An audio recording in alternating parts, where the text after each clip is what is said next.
In 2025, 455,000 tourists from India visited Australia, representing a 6% year-on-year increase. Most of these tourists were from Delhi, Mumbai and Bengaluru. These Indian tourists spent AUD 2.7 billion during their visits to Australia. This has strengthened India's status as a valuable inbound tourism market. During their visits to Australia, Indians prioritized nature and wildlife, gastronomic exploration, luxury escapes, adventure tourism, and self-drive itineraries.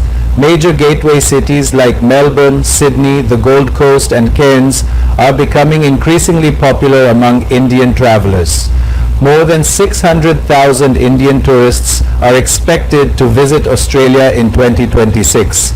Indian travelers now seek hyper-personalized, passion-driven travel that is immersive and meaningful.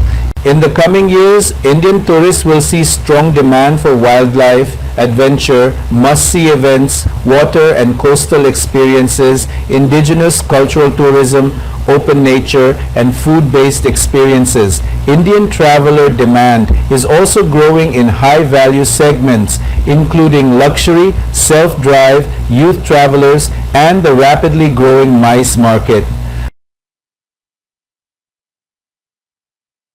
2025 में भारत से 4,55,000 tourist Australia घूमने गए, जो साल दर साल 6% की बढ़ोतरी दिखाता है।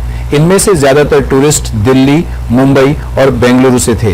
इन भारतीय टूरिस्ट ने ऑस्ट्रेलिया की अपनी यात्राओं के दौरान 2.7 बिलियन ऑस्ट्रेलियन डॉलर खर्च किए। इससे भारत का एक कीमती इनबाउंड टूरिज्म मार्केट के तौर पर स्टेटस मजबूत हुआ है। ऑस्ट्रेलिया की अपनी यात्राओं के दौरान भारतीयों ने नेचर और wild life, gastronomic exploration, luxury escape, adventure tourism और सेल्फ ड्राइव आइटिनरीज को प्रायोरिटी दी। मेलबर्न, सिडनी, गोल्ड कोस्ट और केयर्न्स जैसे बड़े गेटवे शहर भारतीय ट्रैवलर्स के बीच तेजी से पॉपुलर हो रहे हैं। 2026 में 6 लाख से ज्यादा भारतीय टूरिस्ट के ऑस्ट्रेलिया आने की उम्मीद है। भारतीय ट्रैवलर्स अब hyper personalised, passion driven travel चाहते हैं जो इमर्सिव और मीनिंगफुल हो।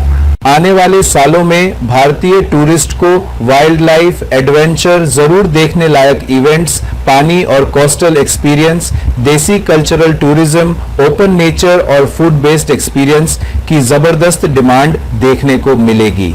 भारतीय ट्रैवलर की डिमांड हाई वैल्यू सेगमेंट में भी बढ़ रही है, जिसमें luxury, self drive, youth traveller और तेजी से बढ़ता माइस मार्केट शामिल है।